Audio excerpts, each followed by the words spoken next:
முந்தா நாள் நான் நேர்ல போம்போது, எனக்கு என்ன அப்டின்னா, அந்த வீட்டுக்கு நான் பல டைம் போயிருக்கேன். சிரிச்சுக்கிட்டே கூப்பிடுவாரு. "வா, வா ராஜகோபால் வா உட்காரு" அப்டின்னுவாரு. ஜாலியா பேசுவோம். முந்தா நாள் ஒரு நாள் தான் ரொம்ப ஃபீலோட போனது. அவரும் அந்த அளவுக்கு சோகமா இருந்தது அன்னைக்கு தான். எனக்கு அவர பார்க்கவே ரொம்ப ஃபீலா இருந்தது. ரொம்ப சங்கட்டமா இருந்தது. அதையும் தளர்ந்துட்டாரு. இப்ப நான் அந்த ஃபீல் எனக்கு தெரியும்ல. என் ஒய்ஃப் இறந்து ம். 2 1/2 வருஷமா எப்படி இருக்கேன்றது எனக்கு தெரியும். அதாவது "சம்சாரம் செத்தா சகலமும் போச்சுன்னுவாங்க." ஒரு டயலாக்கே இருக்கு. அது மாரி மிக மிக உயிருக்குயிரா இருக்கிற மனைவி போயிட்டாங்கன்னா வேற என்ன இருக்கு? அவரு அந்த ஃபீல் தெரிஞ்சது. ஆனா தைரியமானவரு. ரொம்ப கட்ஸா இருப்பாரு. அத மீறியும் அவரு ஃபேஸ் காட்டி குடுத்துருச்சு. ஏன்னா மனைவி இல்லையா?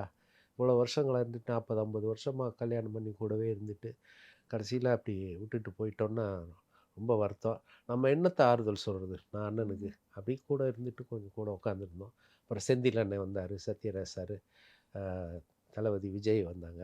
எல்லாருமே வந்தாங்க, பார்த்தாங்க. ரொம்ப வருத்தம் தான். கே.எஸ். ரவிக்குமார் சார் வந்தாரு. ம். பிரகாஷ் ராஜ் வந்தாரு. ஆர். சுந்தர்ராஜன் நெறைய பேர் வந்தாங்க பார்த்துருப்பீங்க. எல்லாருமே சோகம் தான். அண்ணன் இப்படி இருக்கிறத பார்த்து எல்லாருக்குமே வருத்தமா தான் இருந்தது. வையாபுரி வந்தாரு. அ வாசன் கார்த்திகேயன் நெறைய பேர் வந்தாங்க. அ